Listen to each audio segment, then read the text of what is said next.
Meus amados irmãos, eu desejo cumprimentar a todos com a gloriosa paz do Senhor. Estamos iniciando mais uma EBD na web. E a lição que nós iremos comentar, trazer aqui uma palavra, é sobre a lição de número 11 desse trimestre que nós estamos estudando, que é o segundo trimestre do ano de 2020. E o tema da lição fala sobre atributos da unidade da fé, humildade, mansidão e longanimidade. Meus amados, nós, neste momento e nesta oportunidade, eu quero em primeiro lugar agradecer a Deus pela oportunidade de também contribuir com esse trabalho. Também minha gratidão ao pastor da igreja, que em nós tem depositado confiança. Também minha gratidão ao evangelista, nosso irmão Renato Torres, que é o superintendente, por ter nos feito o convite. E aqui estamos para trazer a nossa contribuição. Lição de número 11, que fala sobre atributos da unidade da fé. A lição ela tem como base a carta de Paulo aos Efésios. No capítulo 4, que é o texto bíblico em classe, Paulo aqui vai, em sua oração, no versículo 1, dizer: rogo-vos, pois, eu, o preso do Senhor, que andeis como é digno da vocação com que foste chamado. E aí Paulo diz, com toda humildade, mansidão e longanimidade, suportando-vos uns aos outros em amor. O comentarista da lição, em sua palavra introdutória, ele diz que após concluir a oração intercessória em favor da igreja, veja que aí ele fala da igreja, e ao mesmo tempo estimular os cristãos a viverem para a glória de Deus, o apóstolo passa a enfatizar a necessidade da unidade dos crentes. Portanto, Paulo aqui está tratando da igreja, e esta igreja precisa ter um sentimento de unidade. Bom, a igreja, ela tem dois aspectos. Ela tem um aspecto invisível, e como aspecto invisível, é o que nós chamamos de corpo místico de Cristo. É o que nós denominamos como corpo espiritual. Não se vê com os olhos naturais, mas a igreja invisível, ela é composta de todos os crentes, desde o dia em que ela começou. Ela foi inaugurada com a morte de Cristo na cruz do Calvário, e ela teve a sua expressão, o seu início, em Atos capítulo 2, quando houve o derramamento do Espírito Santo e o início da igreja primitiva. Então a igreja ela é composta, ela é um corpo místico, tendo Cristo como cabeça e todos os crentes como membros particular deste corpo espiritual.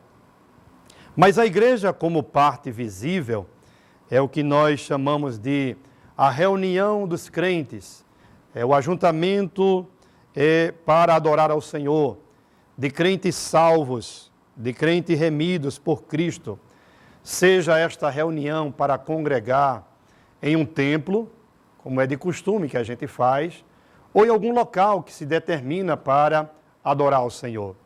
Pois Jesus disse que aonde estiver 2 ou 3 reunidos em meu nome, ali eu estarei presente.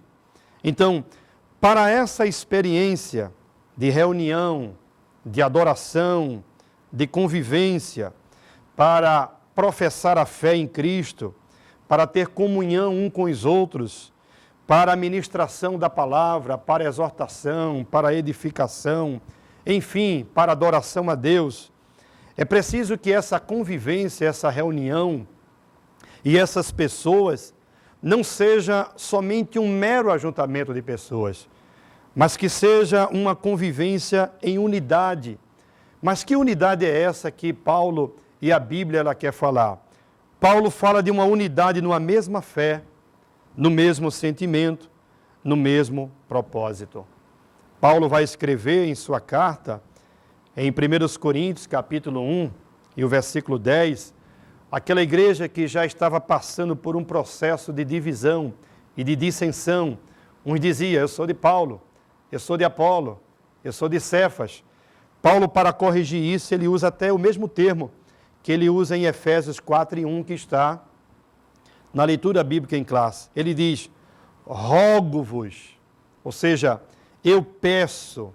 Esse termo rogar, ele tem uma conotação de eu imploro humildemente, pois, irmãos, e em nome de Jesus, que digais todos uma mesma coisa, e que não haja entre vós dissensões, mas antes vocês sejam unidos no mesmo sentido e no mesmo parecer.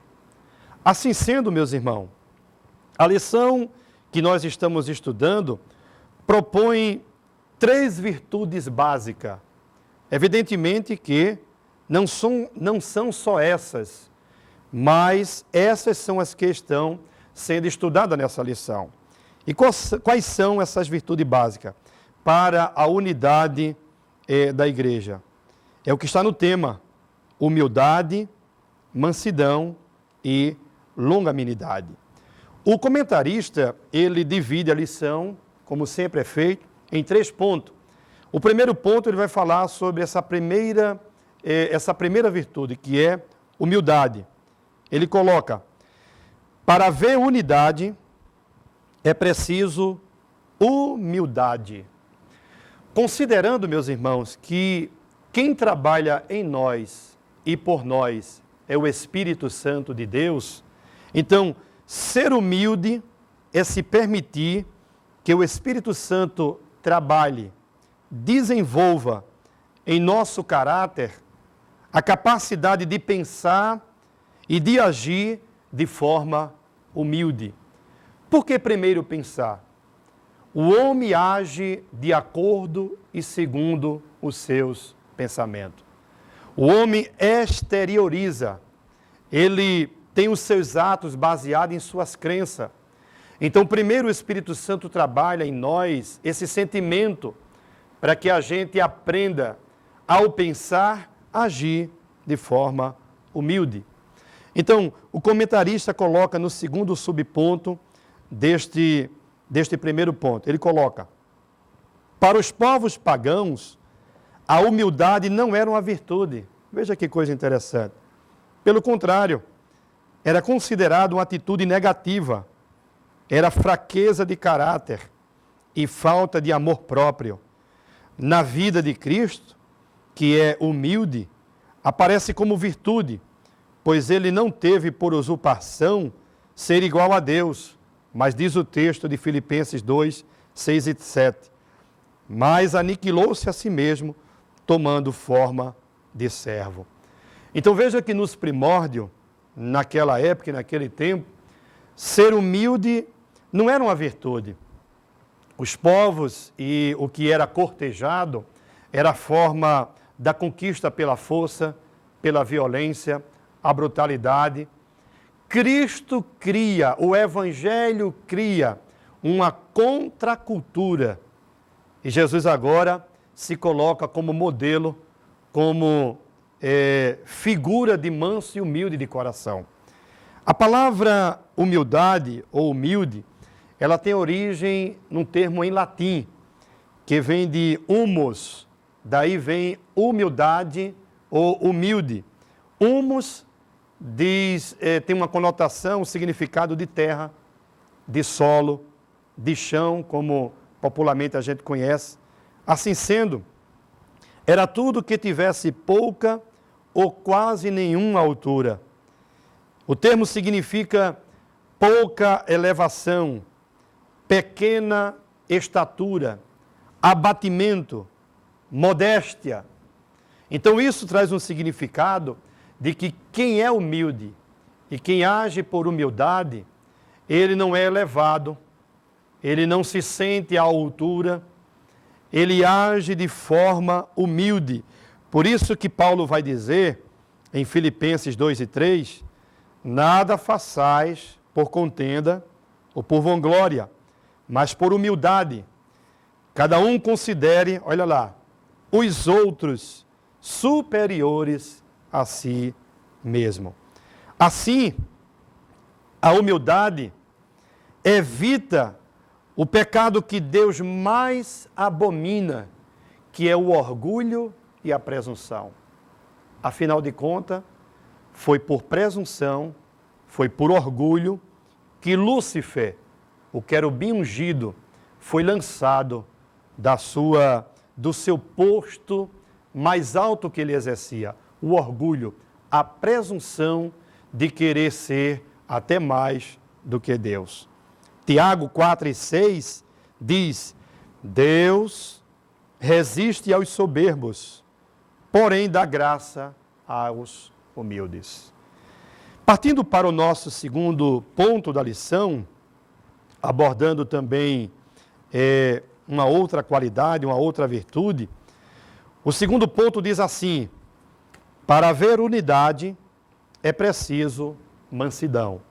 Então o comentarista diz: a virtude da mansidão produz crentes capacitados a bem gerir os conflitos, promovendo paz e conciliação na igreja local. Veja como é importante essa virtude. Lembrando e considerando que o Espírito Santo é quem promove. Afinal de contas, mansidão é um dos aspectos do fruto do Espírito que Paulo também fala lá em Gálatas capítulo 5. Então, o que é mansidão? Mansidão é preciso que nós nos permita que o Espírito Santo trabalhe, que ele opere, que ele desenvolva em nosso caráter a capacidade de sermos pessoas, homens e mulheres de paz. Esta palavra significa meigo, significa manso. É a atitude de quem é manso, é a atitude humilde e mansa de suportar, de ter paciência, de suportar ofensas sem revidar. É procurar ser livre da malícia e do desejo de vingança. Interessante que o apóstolo Paulo, falando aos Romanos, capítulo 12, e o verso 19, ele diz assim: não vos vingueis a vós mesmo, amados, porque está escrito, ele se referindo ao capítulo 32 de Deuteronômio, quando Deus diz assim: minha é a vingança, eu recompensarei.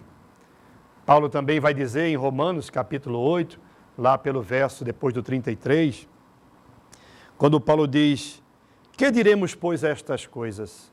Se Deus é por nós, quem será contra nós? Se é Deus quem nos justifica. Então, o desejo de vingança é obra da carne. É deixar com Deus que Ele é quem julga a causa. Naturalmente que a gente sabe que não é fácil, porque a nossa natureza humana vai nos levar para revidar, para o que nós chamamos de dar o troco.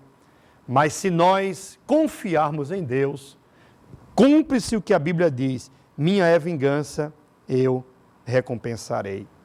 Ser manso, esse atributo, essa qualidade, essa virtude, é uma qualidade de um discípulo de Cristo. Não se imagina um discípulo de Jesus, uma nova criatura, restaurada por Deus, ele não ser humilde, ou pelo menos ele não exercitar essa virtude de mansidão, digo. Então, Jesus disse lá no Sermão do Monte, o Sermão das Bem-aventuranças, já em suas primeiras palavras, quando ele diz em Mateus 5:5, bem-aventurados os mansos, porque eles herdarão a terra. Foi num momento circunstancial ali, de ira e de não soube administrar, que Moisés deixou de entrar na terra prometida por causa de um momento de ira, quando Deus disse para ele pela segunda vez. Na primeira, Deus disse assim: fere a rocha. Era Deus mandando ele ferir. Ele feriu a rocha. Mas na segunda, Deus disse: fala a rocha. Porque a rocha foi ferida já uma primeira vez. Aquilo ali era uma demonstração de que aquela rocha era a pedra que era Cristo, que ele foi ferido, ele foi imolado. Aquilo era uma figura. Então não seria a segunda vez. Na segunda, Deus disse assim: fala a rocha. Mas o servo de Deus, no momento de ira, ele vai e fere a rocha. Aquilo lhe custou um preço, porque ele não entrou na terra prometida. Mas apesar dele não ter entrado na terra prometida, não tirou Moisés da sua salvação, porque Moisés está lá na galeria da fé, como um daqueles que venceu pela fé. Então, essa qualidade de ser manso, essa virtude, é um exercício a ser aprendido. Mas como ser aprendido? Jesus é a fonte, Jesus é o modelo de toda a mansidão. Naquele clássico versículo, já bem conhecido de todos nós, de Mateus capítulo 11, e o verso 29, quando ele diz, no 28 ele diz: vinde a mim, todos vós que estáis cansado e oprimido, e eu vos aliviarei. Aí ele diz: aprendei de mim, que sou manso e humilde de coração. Então, aqui a gente vê, ou a gente percebe, que é um exercício de disciplina. Alguém disse que disciplina é a rainha de todas as virtudes. Alguém disse assim: ensina a criança a disciplina e depois qualquer outra coisa. Mas por que qualquer outra coisa? É porque uma criança disciplinada, um ser humano disciplinado, é um ser humano que vai fazer uma triagem nas coisas que não são virtude. Então a disciplina, podemos dizer que é a rainha de todas as demais virtudes.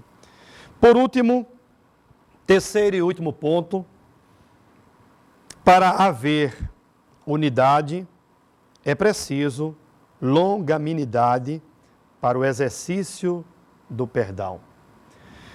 Interessante que o comentarista coloca e diz aí no primeiro ponto, longanimidade, que também é um dos aspectos do fruto do Espírito.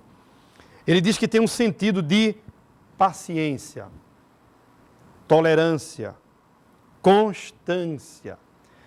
E quando diz que é para que a gente tenha paciência com os erros alheios e liberar o perdão aos ofensores, é preciso que aqui a gente traga uma distinção. Uma coisa é a gente ter paciência e a outra coisa é ser conivente. O que a Bíblia nos recomenda é que a gente seja longânimo, que a gente tenha paciência, mas o que não se pode ter é conveniência, algo totalmente diferente. Então, o que é ser longânimo? Partindo daquele princípio dos dois últimos pontos que eu falei, é permitir também que o Espírito Santo de Deus, ele desenvolva, ele trabalhe em nosso caráter a capacidade de suportar as adversidades. O termo significa, como eu já falei, paciência. E é uma paciência com constância. Jesus disse assim: na vossa paciência possuí as vossas almas. Alma aí é vida. Ou seja, aqueles que não têm tanta paciência correm um risco de perder até a sua própria vida. De maneira que a paciência de suportar sofrimentos, ofensas, dificuldade, mas não só dos outros, mas nossas também. É preciso que primeiro a gente se suporte. É preciso que primeiro a gente trate com nós mesmos. Porque ao eu me resolver comigo mesmo, eu terei mais facilidade para suportar, para administrar outros. Muito bem, aos olhos dos não espirituais, o longânimo parece ser um fraco, aos olhos dos não espirituais. Mas, na verdade, o longânimo, ele usa de sensatez e de discernimento para resolver as adversidades. Eu termino, então, citando Provérbios de Salomão, capítulo 16 e o verso 32. Melhor é o longânimo do que o valente, e o que governa o seu espírito do que o que toma uma cidade. Isto é uma verdade, isto é um princípio da palavra de Deus para a nossa vida. Deus abençoe meus irmãos que estão ligados na EBD, na web. Que Deus faça prosperar a sua vida. Você, meu irmão dirigente, você, meu irmão professor, aluno, pela bondade e misericórdia do Senhor, nós estamos também envolvidos nesse trabalho. Todos os domingos pela manhã, temos estado em nossa igreja, em nossa classe de obreiros, para aprender a palavra do Senhor. EBD, Escola Dominical, é tudo de bom. Ali está o aprendizado da igreja. Deus abençoe, Deus faça prosperar, Deus abençoe em nome de Jesus. Amém.